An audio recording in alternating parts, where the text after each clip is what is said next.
แต่ว่าแก้วหายเลย มันหายไป2 เล่มพี่น้อยเนาะยิ้มหวานได้นี่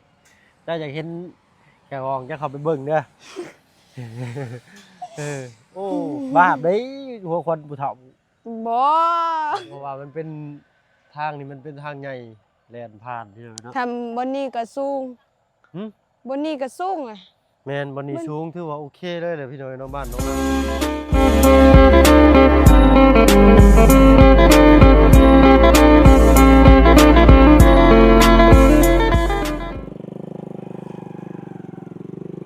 เฮ็ด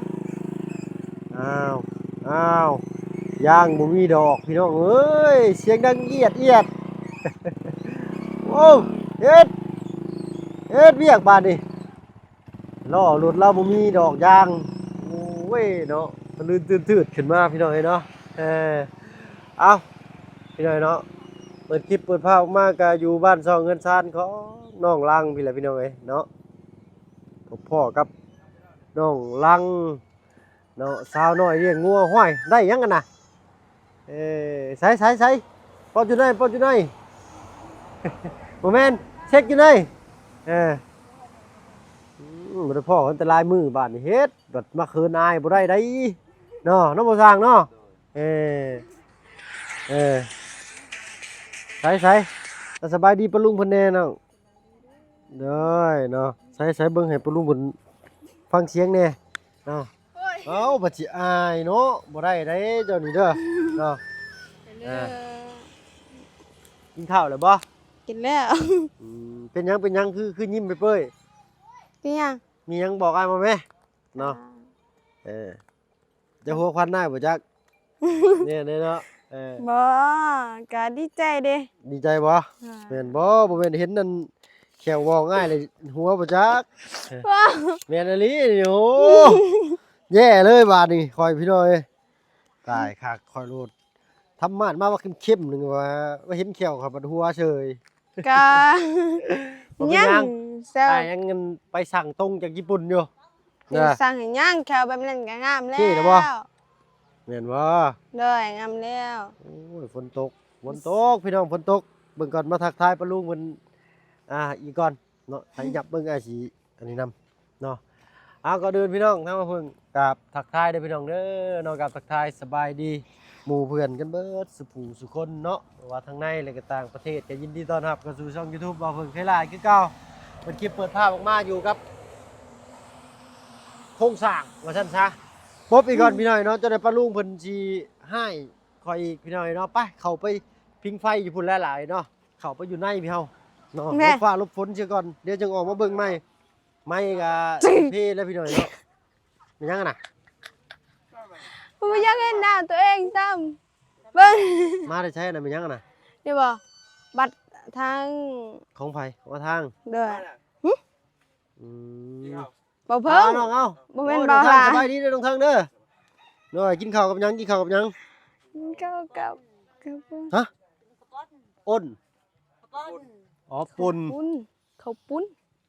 อ๋อข้าวปุ้นเขาได้ยินเป็นป่นบ่ได้พี่น้องที่นี่เนาะ ข้าวปุ้น น้องลังได้กินแล้วบ่น้องลังไงข้าวอ่ะ กินแล้ว อืม ประเทศ เป็ ยั น ง ไดช่วงนี้ฝนตกพาลงข้างในลีเนาะใส่ยังอ่ะน่ะ เดี๋ยว นี่ไอ้เบิ่งแน่อ๋ออ่านให้ฟังอยู่นี่ ไปสิหูเนาะภาษาจีนนี่ เห็นบ่เอาจะคือฮู้ภาษาจีน นี่บ่ทาง ทางก็เห็นบ่ แต่ข่อยก็อันนั้นเนาะข่อยเห็นตกนะข่อยก็เก็บให้เนาะ น้อ แต่จังได๋เจ้า ก็ บ่ บให้ มีทำบ่มีเฮ็ดเวียกนี่ อืมพี่น้องเอ้ยเนาะ ก็จะยังหัวอะไรบางอย่าง หัวเบิ่งฮู้ป้ายนี่อยากหัวแล้วอะโอ้ยเนาะ มันรอดิเดี๋ยวไปตะบักเดี๋ยวไปลีเหมือนไอ้ เป็นได้ระวังชุมื้อเมื่อฝนตกฟ้าลงชุมื้อบ่ล่ะ บ่ พาก็หยุด2มื้อแม่นบ่อืม บ่สิมือเบาหยังเฮ็ดน่ะ หึ แซ่บแล้สิมือเบาบ่ฮู้จักชื่อเลย ไผจะลาว เบาไหลหรือเบาน่ะ เบาไล่ รถสีขาวเด้ ฮะ จักสีขาวเด้ แม่เอาเบาไล่เราจักสิขาวแม่นแล้วเบาไล่เจ้า เนาะบอกไล่ ไล่เอาเมียเราเทิงเราเบา ฮะ ก็เลยยังหัว เอาไปเอาเมียเราเทิง เราไปเอาเมียเราถึง โดย ใช่เราคือมีเมียแล้วเราตัวเจะแล้วหั่น โต๊ะนะ อืม บ้า เราว่าอะไรบอกให้อ้ายฟังอยู่ เราบอกว่าได้เมียเราเถอะ เว้าไปจงเอื้อยเฮาได้เมียเราเทิง เนี่ยได้มีเราถึง แต่ประดานนุงเฮ็ดเขาเอา พระรานดงเห็น โดย ไปทีมงานนายไปเอาเมียยายมันคนนั่นแหละ จังว่าแล้วเมียเราก็บ่แม่นนะเราถึงเมียเราบ่อนคนบ่ดงบักยาง ไปเว้าประชาแบบเฮาก็ฮู้เมียมัน เออคนทางนั้นเพิ่นก็สิค่อนข้างฮู้อยู่เนาะเอาเพิ่นพากันมาหยังนี่หลายแท้ เฮ้ยเอาอย่ามาเบิ่งอะ หึไปในทางบ่เออดูดีแล้วพี่น้อยเนาะเพิ่นเริ่มทำการบุรบัตถนนทางน้องลัง เนี่ย ไผชื่อทานมาให้เจ้านี่ บ่เสียง บ่เสียงบ่ เบาเสียงหนวดบัดนี้สิบ่ฮู้คือกันแหละ ลุงนวดชื่อบ่เสียงแกมาให้บ่จัก ไผสิฮู้เนาะ อืมเคยใช้บ่หรือว่าหาเคยใช้ ห้างเคยใส่นี่ อืม เอาออกเนาะ ป่ะใส่มาเบิ่งอยู่หั่นเนาะต้องทำภาษาเพิ่นพี่น้อยเนาะเออ กิ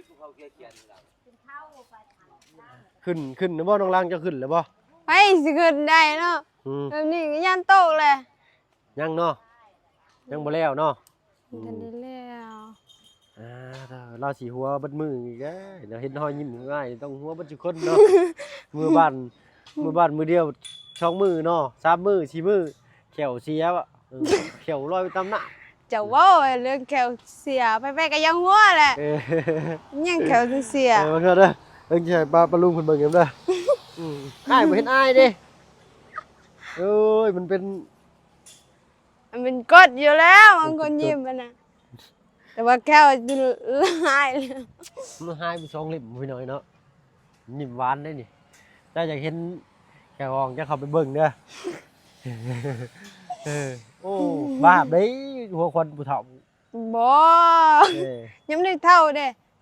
เดี๋ยวเอานะ เจ้านี่เลยบ่ คือคน เนี่ย เฒ่าสิแขวก็บ่มีเยอะ เท่ามันเบิดแหละ เขา นี่ เจ้าหัวเจ้าบ่จริงใจจะเบิ่งดูนี่เอออย่าเอาเงินนิดหน่อยเนาะ เดี๋ยวก็ใส่ข้าวป้อมนี่ก็ได้ ได้ยังหาเงินใช้อยู่เอาสิมายืมเงินเจ้าไปใส่แขว ค่อย แม่นมีอยู่บ่ เงินตัดสินก็ยังบ่มี เงินตัดสินบ่มีเอาไปใช้เบิดเงิน ไปพ่อแล้ว ให้ทางพ่อเพิ่นไปตรวจอยู่โรงหมอเนาะเท่าไดตัดสินน่ะ แล้วตัดสินน่ะบ่ แม่น 2ชุดได้300,000 400,000มันนั่นแหละ ต้อง มันเถื่อก็บ่ฮอด ตัดซื่อๆ คืนเดียว70เด้ อ๋อตอนเจ็ดกับ14มี2พื้น1,400 1,500ก็เหลือละป้าหันยางว่าเมียวอยู่หั่นมันนั่นมีเสียงอันนี้เสียงกบพี่น้อยเนาะป้าลุงเพิ่นว่าโอ้ยบ่ค่อยมักเสียงกบปานใดเนาะบ่เพิ่นก็บ่ค่อยมักดอกพี่น้อยเนาะมันแย่นแล้วมันขี้เข้าหัวสมอง คือสิเงียบเงาหลายเติบเนาะสุมายเมื่อเนาะ โดยเงาอะไร มีไผแหน่ขึ้นมามื้อนี้ มื้อนี้ ฮะ มีแค่บ้านนั่นแหละมีแค่4คน4คนจัก3คนแหละมากินตามนํกันนี่ อืมบ่าวตูนบ่าวไล่บ่าวบุญสรวันเนาะ อืม เบิ่งมุมใกล้ๆเนี่ยพี่น้อยเนาะจังหน่อยหนึงเป็นได้บานโอ้ยเนาะอ๋อเนาะเพื่อนเจ้านี่ทั้งอ้ายว่างามเลยได้ลงลังเลยเนาะเพราะว่ามันเป็นทางนี่มันเป็นทางใหญ่แล่นผ่านพี่น้อยเนาะ ทำบนนี้ก็สูง หึ บนนี้ก็สูงอ่ะ แม่นบ่นี่สูงถือว่าโอเคเลยแหละพี่น้อยเนาะบ้านน้องลังเพิ่นอืม เดี๋ยวอยู่ซื่อๆก็ยังหัวจักนะ หึ เขาจะว่าคนบ้าเขาว่าหยอกซื่อๆเขาว่าคนสมัยก็มาหัวแท้ ผู้คนนั้นดีกับเจ้าใกล้มาแล้วเจ้าเห็นเขาเจ้าเห็นเจ้าแล้วเขายิ้มเขาหัวหั่นบ่ บ่ ว่ามือนะ เพิ่นหยอกนะเพิ่นก็อย่าหัว บ่แม่นเจ้าบ่ต้องอายดอกเด้อน้องเด้อเป็นจังเด้อเอาบางทีเพิ่นอาจสิว่าโอ้ย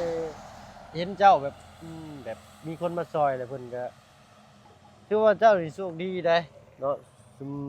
อ้ายมาถ่ายนี่ได้ เนาะโชคดีแล้วเจ้าเพราะฉะนั้นแล้วเจ้าบ่ต้องอายเด้อโอเคบ่ ถ้าสิอายเฮ็ดหยังกันน่ะเด้อบ่ต้องอายดอกเนาะสุมายมาถ่ายบ่ได้เฮ็ดให้เจ้าอายแต่แบบบ่ได้แบบว่าน้องเพิ่นเป็นแนวนั้นน้องเพิ่นเป็นแนวนี้สุมายบ่ได้เคยเว้าเด้เจ้าสิอายหยังกันน่ะ ว่า เจ้าต้องดีใจแหละเนาะ ก็ดีใจแล้วก็ สุ ต้อง มาย มี เขามาซอยแลสุมายเขามาซอยมีแต่แนวดีๆเขามาให้เด้เนาะบ่ต้องอายไผดอกเด้อเจ้าเป็นคนเก่งอีกซ้ำกล้าแสดงออกเด้ ส่วนมากคนสิอายพี่หน่อยเนาะก็เบิ่งแม่กันน่ะอายแขววองอายยังไปหอบถีบบ่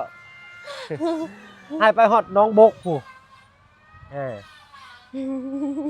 เมืองหน้องบกแขวงขมวนพู่ไปซอยน้ำท่วมเห็นอยู่บ่จุมาไปซอยน้ำท่วม เห็น ไปใส่เบิ่งน้ำเด้อเบิ่งบ่น้ำไปใส่เบิ่งน้ำบ้านเจ้ายังบ่หลายสำนักบ้านอ้ายเด้น้ำเด้อ ไปนำเซ แม่นบ่นี่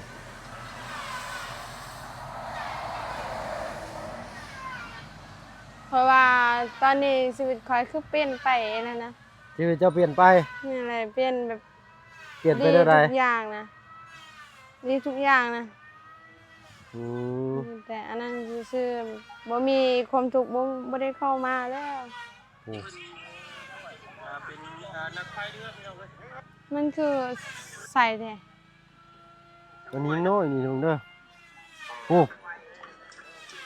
น้ำไงบ่ ป้า จำป้ายไผบ้านนี่ยังต่ำอันป้ายกุ้งม่วงนี่น้ำมาท่วมเบิดนี่นี่เห็นบ่ป้ายกุ้งม่วงนี่ท่วมเลยเนี่ย ตัวนี้นะ แม่น ป้าส่งคนนั้นนี่เห็นเพิ่นก็เบิดล่ะ อืมเซลพี่หน่อยเนาะบ่ได้พากันย่านตุ้ยจักดีเนาะเห็นเนี่ยตื่นเต้นแซวอยู่อะบ่ได้มีความบ่ได้มีความตื่นตระหนกว่าสิย่านน้ำย่านในเนาะปลาลุงกับสีลายทานอย่าคอมเมนต์อยู่พี่หน่อยเนาะคือบ่พากันใส่เสื้อชูชีพเนื่องในแบบว่ามันจั่นจ้อเนาะแบบว่าแก้เหตุการณ์เฉพาะหน้าไปเลยเห็นนั่นเลยลุยพร้อมลุยบ่ได้ถือหยังไปถือแต่ใจกับร่างกายไปพี่หน่อยเนาะ ไปบ่อยากไปบ่วันน่ะบ่กล้าเนาะ ด้วยพยาน หนึ่งหรือบ่เข้าหั่น มึงมาแล้ว อืมเราจะหน่อยมีแนวมาให้นี่โอ้ยืนตึมอยู่พุฮู้ว่ามันหยังตาลุ่นเบิ่งเนาะ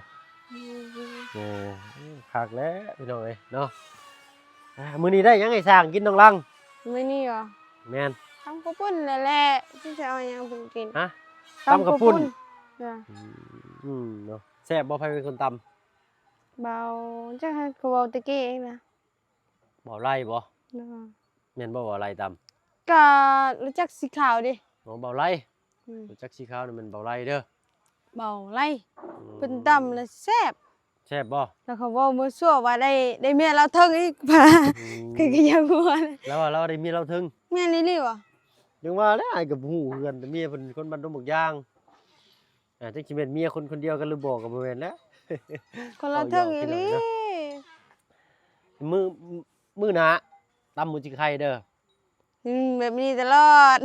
เดี๋ยวอ้ายสิตำให้กินดอกเดียวนี่ให้อันเฮือนซ่านเจ้าขึ้นหลังคาแล้วก่อนแล้วมีบ่อนนั่งอยู่ตารางก่อนเนาะจังว่าไปตำต้นนี้โป่งว่าฝนตกมาสิปบลี่ใช้บ่มีบ่อนนั่งกินแน่นะคืออ้ายตำนี่ก็ตำสู่หมู่สู่ครูนี่แหละกินนี่คือทีมงานเข้ามานี่ก็กินเนาะ เรา2คนกินเราก็สร้างน้ อืม ำแซ่บ ต้องมีบ่หมักกระถินมีบ่หมักกระถิน มีมากระทินแก่ กระถินอ่อนหาอยู่ใช้ได้บัดมีบ่อนเดียวบ่ คือกินแต่มากระทินอันนั้นเราเจ้ามากเจ้าเขาจะหาอยู่ เฮา ใส่ ตำเมี่ยงเฮาต้องกินกับหยังนี่เมี่ยงนอกจากหมักกระถินแหละ ฮะมะข้าม ขามหมักมี่เนาะมีน้อยเนาะ มีหยัง หมักมี่ หมักมี แน่น หมักมีหยัง ฝนตกอีแลมีบ่หำหมักมี่น้อยนะ อืมบ่มี มันเบิดยามมันเลยเนาะ น่ะ กินเอาไว้เนาะโอ้ยงัวเราก็เปียกฝน มัน นี่แหละ ต้อง มื้ เคยจะกินด้วยแหละแต่มันบ่มี มันยัง มันต้อง หมักต้อง หมัก ต้อง มักต้อง เด้อ นี่ต้นมันนี่จะบ่ได้กินนะซะ จะกินได้ยังตอนมันกินมากบ่แม่นกินมาก มันก็มากว่าแหละ มากมันบ่ แม่นมากสีเหลืองๆส้มๆบ่ได้ ให้มันสุกกินแซ่บ อ้าวต้นนี้ล้างเงินมันพอหงอกเจ้าบ่เคยกินบ่ บ่กล้า บ่กล้าอ้าวเราบ่ได้ให้กินนะซะ บ่ค่อยบ่กล้าสิขอ บ่กล้าไปคอ ได้ โอ้ยเพิ่นให้กินนี่ดอกหลายเนาะเพราะว่าอันนั้นเด้มันหล่นกองพื้นอยู่เนาะมาตอนนั้นนะเราว่าเอานี่แม่เราว่าต้นน่ะก็แม่นน่ะต้นน่ะเราหักตัดออกแหละ ในบ้านนี้ค่อยบ่กล้าขอของไผ บ่กล้าคอของไผเลย น่ะ น้องร่างเพิ่นบ่กล้าคอของไผอายบ่หรือจังไดล่ะ ต้องบ่กล้าอยู่เนาะ บ่กล้า อืม เพราะว่าเพิ่นปลูกบ่แม่นของเฮาเด้ โดย เฮาจะกินแล้วเฮาก็ปลูกเอง ต้องปลูกเองจึงได้กิน ถ้าคนอื่นเขาไปขอของเฮาเฮาก็ให้แหละเพิ่นก็ให้อยู่แต่ว่าเฮาบ่กล้า โดยแล้วกันพี่น้อยเนาะน้องร่างเพิ่นบ่กล้ากินเฮ็ดอะไรซะสิจะอดเอาปีหน้าแล้วซะกินบ่แบบเป็นดอง เฮ้ย เจ้าดองให้กินบ่ ไปอยู่กับเต่าดอง ฮะ เคยบ่รู้ มักต้องดองจะเคยกินบ่ บ่เคย กินบ่ บ้านเพ่เห็นบักตองดอง อ้าวบ่เคยกินอันนี้นี่ บ่เคยล่ะข้าวปุ้นนั้นใส่หน่อไม้ไปเคยกิน แซ่บบ่บัดนี้แซ่บ แซ่บ นั่นนะ อือฮึ ตำใส่หน่อไม้เขาเดินมาตำซั่วเด้อ ว่าอะไรอยากกินอีก ว่าเราอยากกินอีก เด้อ ได้เนาะฝนฟ้าก็ตกคันฝนบ่ตกก็อ้ายสิเฮ็ดให้กินแซ่บๆเลย เจ้ามักกินหวานบ่ ค่อย บ่มักบ่มักหวานบ่หรือบ่มัก ง่วงในวันมัน บ่ปานใดเนาะ แซ่ โอ้ บ เข้ากันแล้วจ้ะอ้ายก็บ่มักกินหวานปานใด ไปสิมักหวานเพราะว่ามา ตำเผ็ดๆนัวๆเนาะ เอ้ย สุ เผ็ ด ด ๆหน่อยหนึงเนาะเค็มๆน้ำเนาะมันต้องมีมักกะทินเด้เดี๋ยวมื้อหน้าอ้ายสิตำสุกิน ติดใจเลยเป็นบ่เคยกินครั้งแรกบ่จัก เอากินครั้งแรกแหละ โอ้เคยกินครั้งแรกก็บ่ไล่ตำไปกินซ้ำ แรกเขาเผยบ่กล้ากินแล้วก็จังใส่น้ำบักมะขามซ้ำใส่น้ำน้ำตัวนั้นนะมาก็เลยโอ้ยจะเจ้าเลยจ้านี่ เขาใส่ปลาแดกนะมันบ่ มันใส่ปลาแดกก็ใส่ละลายพี่นัวก็เบิดเลย น้องเพิ่นตั้งบ่เคยกินอันนี้เด้อบ่เลยตำบักหุ่งนี่เคยกินอยู่เนาะ เคยตำมือ แต่ตำกระปุ้นนี่ยังบ่เคย ก็น้องใส่เห็ดมาก็ซ้ำเทื่อแล้วเด้อแต่ว่าไม่เคยเห็ดแบบนี้นะเขาจะเชิญใส่เห็ดนะบ่มีก็ลืมมันนั่นบ่มีอันนี้นะ อืมตำหมี่ได้เคยกินบ่ตำมาม่าตำหมี่นี่ ว่าแล้วน้ำตาลื่นนะ ฮะ กะตำมีบ่ แม่น บ่เคย ตำ เอา กระ บ่ ปุ้น อยากตำดินี่สิตำแบบใดเห็ดมันแบบใด เดี๋ยวให้สิตำสุกินเว้าไว้หลายเดี๋ยวปลาลุงสิให้อีกทีหน่อยเนาะบ่เพิ่งเฮ็ดแน่นอนแต่รอท่ามันมีห่มมีเงาก่อนเนาะ มันใส่สังกะสีเลยใช่ไหม เนี่ยเดี๋ยวมื้ออื่นทางลุงมันจะสิสั่งสังกะสีมาเดี๋ยวให้ทางพอสร้างเพิ่นไล่ให้ว่าขนาดเท่าใดจำนวนเท่าใดพี่หน่อยเนาะความยาวจักแมตรสียังเลือกแล้วบ่ สีแล้วเลิกแล้ว เลือกอยู่ได้สียัง สีช็อกโกแลต ฮะ สีช็อกโกแลต สีช็อกโกแลต เด้อ โอ้โหสีช็อกโกแลตสีแบบนั้นบ่ มันแตกต่างมันสีดำๆหน่อยนึง อ๋อสีช็อกว่าซั่นซะอันนั้นสีเปลือกมังคุดเป็นสีช็อกพี่หน่อยเนาะสีช็อกโกแลตเด้อพี่น้องเด้อ บ่น้อยอะว่าสีช็อกโกแลตเพิ่นว่าว่า สีช็อกโกแลตเดี๋ยวโอ้ยแย่ๆเลยเดี๋ยวนี้เป็นสีเปลือกมังคุดแบบเพื่อนแล้วน่ะสีเปลือกมังคุดเด้อล่ะเด้อ เป็นสีเข้มๆอีกเป็นบ่ อืม เข้มๆดำๆเขาเอิ้นว่าสีช็อก เพราะว่า ช็อกโกแลตก็ได้บ้านเอิ้นนะเด้อเนาะเจ้าสร้างน้ำไผสีช็อกโกแลต ก็บ่ได้สร้างเอาว่าเพิ่นว่ามักสีแดงเขาก็มักแต่สี มั นั้ ก น สีนั่นเนาะ เด้อ พี่หน่อยเนาะทางลุงเป็นคนรับผิดชอบทางหลังคาน้ำอีกพี่หน่อยเนาะน้ำอ้ายยังคือเก่าเงิน3 ล้านเนาะเดี๋ยวอ้ายสิหาชื่อนี่แหละมันยิกปุ้ยและพี่หน่อยเนาะลูกติ่งบ่ใบประตางประตูบ่เนาะหรือว่าใบประตางประตูที่ทางลุงหนวดเนาะมันขึ้นโค้งขึ้นห่างให้มันอนาคตดีก่อนเฮาจังสิฮู้เนาะเรื่องซื้อนี่บ่ยากพี่หน่อยเนาะขอแค่สร้างบอกมาว่าเอาหยังคือตอนนี้มันยังเฮ็ดยังบ่ได้นะพี่น้องมันยังซื้อยังมาปะไว้บ่ได้ คือเห็นนี่แล้วมันเปียกเนาะรักษายาก อ่า นี่แค่ในแบบมันมีหลังคาปึ๊บมีพื้นเฮือนแหละแค่เอาไม้มันกองๆแล้วก็เอาไว้ให้ก็ได้บักพาบ้านเด้พาเฮือนน่ะ พาขึ้นได้ พาเฮือนแบบพาเฮือนน่ะจำเลือกได้สียัง สีแล้วถ้าเป็นไปได้ก็อยากเลือกสีเดียวเลยแหละ สีช็อก อืม โอ้โห แต่มันเป็นบ่ได้ เอาสีคอนบุรีบ่สีแบบเสือจ้ะนี่สี โอ้ยตกใจหมด เสื้อข่อย แม่น แต่ว่ามันแตกต่างกันเด้ แม่นมันแตกต่างกว่านี้หน่อยนึงมันสีขาวกว่านี้หน่อยนึง อยากให้มันแบบว่าลังคาก็สีด้วยนํกันเลยนะสีแบบ สีไปเดียวกันเลย เด้อ โอ้มันสิบ่มืดโพดบ่ แต่ว่ามันเป็นสีเด้ หึ มันเป็นสีขาวบ่อันนั้นน่ะ เดี๋ยวอ้ายสิเอารูปไปเบิ่งมันเป็นสีควันบุรีสีแบบนี้นะนี่แบบเสือจ้ะนี่แหละเออ อืม สีควันบุรีสีเทา สีเทา แม่น เทา เออเฮ็ดบาดนี่บ่ฮู้ย้ำพี่น้อยเนาะโอ้ยนี่สีแบบกระตุกนี่ แม่นสีแบบเพื่อนน้องไส้นั่นบ่ แม่น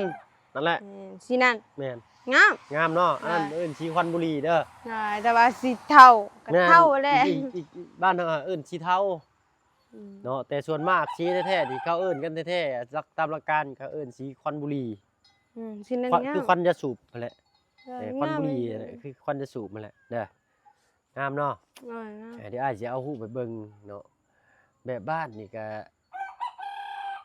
แบบบ้านน้องต้นกล้าอยู่บ้านแก่งไข่นี่หลังหนึง บ่เคยไปนะ ขนาด6ต้นพี่น้อยเนาะทางว่าเพิ่งรับผิดชอบตอนนั้นก็งามเลยตัวนั้นก็ก็ถือว่าเหมาะเจาะบ้านหลังนั้นก็งามต้นแบบก็มาจากนั่นแหละพี่น้อยเนาะต้นแบบบ้านของเฮือนบ่าวตะโลนี่ก็มาจากหั่นแหละพี่น้อยเนาะ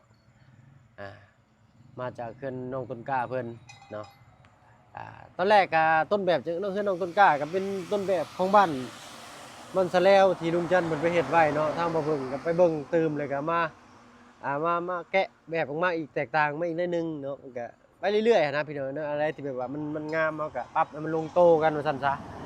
เนาะแต่แบบบ้านน้องลังนี่มันใหญ่แล้วมันก็ต้องเป็นอีกแบบอื่นนะเนาะว่าซั่นซะ มันแนมอยู่กลางทางอ่ะป้างามแท้เนาะสูงก็สูง งามเนาะแม่นในบ้านเจ้านี่วิวดีเด้น้องลังเอ้ยย่างไปแถวนั้นนี่เดียวมานี่โอ้ยเด่นกับหมู่ ข เลย นาด ใน ญา บ้าน ติค่อยเจ้ามันญาติค่อยนะซ้ำค่อยนี่แหละแต่ว่ามันเป็นสาวแล้ว อืม มันเป็นสาวแล้วมันลินนค่อยแต่ค่อยก็บ่ค่อยอันนั้นบ่ค่อยมักปานใดเป็นสาวเด้เพิ่นมาถ่ายรูปอยู่ไกลโอ้งามแท้เอิ้นยาวเลยล้างเธอเฮ็ดเดือนแล้วโอเคเขาก็ว่าโอเค โอเค ซื่อ เนาะ ๆก็บ่ได้เว้าอีหยังโอเค จะคิดว่าหยังกับเพิ่นเนาะเพิ่นว่าดีเฮาก็ว่าดีนำเพิ่นเนาะ อืม ใช่มายืนอยู่สิถ่ายรูปเบิ่งกันเด้อเนาะ มันยังไม่ได้แล้วอะถ่ายรูปแล้วอะ ถ่ายไว้เนาะว่าตอนเฮ็ดกับตอนนั้นสิเป็นแนวใดโอเคพี่น้อยเนาะดีใจบ่ ดีใจเลย ตอนนี้ยังจะดีใจอีกสิมีแนวมาให้มึงเด้อ อืม เออฮู้แล้วนี่เนาะ โอ้เล่ ทางลุงบอกแล้วพี่น้อยเนาะเอาเป็นอย่างนั้นก็ลุ้นกันเบิ่งอีกพี่น้อยเนาะดีใจนำเด้อ เลยก็รถไปอะแต่ว่าจะใส่หยังเนาะใส่พรมแน่ก็ไปใกล้เลยรถไฟ ใส่ภูมิเนกลายไปเลยรถไฟเนาะบาทนี่เนาะ ถ้าเป็นอะไรคือการทำแบบนั้นมันเปื้อนเบัด เปลี่ยนไปเลย ถ่ายแบบว่าเจ็ดเป็นอะไร อ๋อ6677อ๋อรถ6677รถบาบุญสารวัตรเด้อ อืม 6654รถบาบุญบ้านป่าฝนตกอีแล้วบาดนี้เอ้าเว้ากันหลายใจกันห่างพี่น้อยเนาะทางมาเพิ่งให้น้องลังสิขอตัวลำลาก่อนพบกันคลิปหน้าคลิปนี้ สบายดีเด้อ สบายดีเจ้าป้าพี่น้องไปอยู่ดีมีแรงเบิดสุขสุขคนเด้อพี่น้องเอ้ยเนาะจังได้ก็ฝากเป็นกำลังใจให้ทางทีมงานเนาะสะพานบุญเด้อพี่น้องเอ้ยเนาะฝนตกฟ้าลงคำบ่ได้ยืนคืนบ่ได้อยู่ได้ทีมงานนี่พี่น้องเอ้ยเนาะสายจวดสร้างก็เจอสร้างสายจวดบาดนี่เบิ่งขอต่อโทรศัพท์เครื่องนี้ค่อนข้างสั่นแฮงพี่น้องเอ้ยเนาะเสียงก็บ่ค่อยได้ยินปานใดก็คอมเมนต์กันเข้ามาทางบ่เพิ่งขอโทษขออภัยหลายๆเนาะโอ้ งามงามงามเหมือนมันเอียงบ่นี่เนาะมึงก็เด้อเล็งมือก่อนพี่น้องเนาะหรือว่าสายตาข่อยแล้วมันแยกกันมึงก่อนครับโอ้บ่ได้เอียงนะตาข่อยได้เอียงเลยนะ อ้าวยินดีมีแรงเบิดจุบุทุกคนพี่น้องเป็นจังไดติชมคอมเมนต์กันเข้ามาสำหรับคลิปนี้ไปแล้วพี่น้องสำบายดีจ้า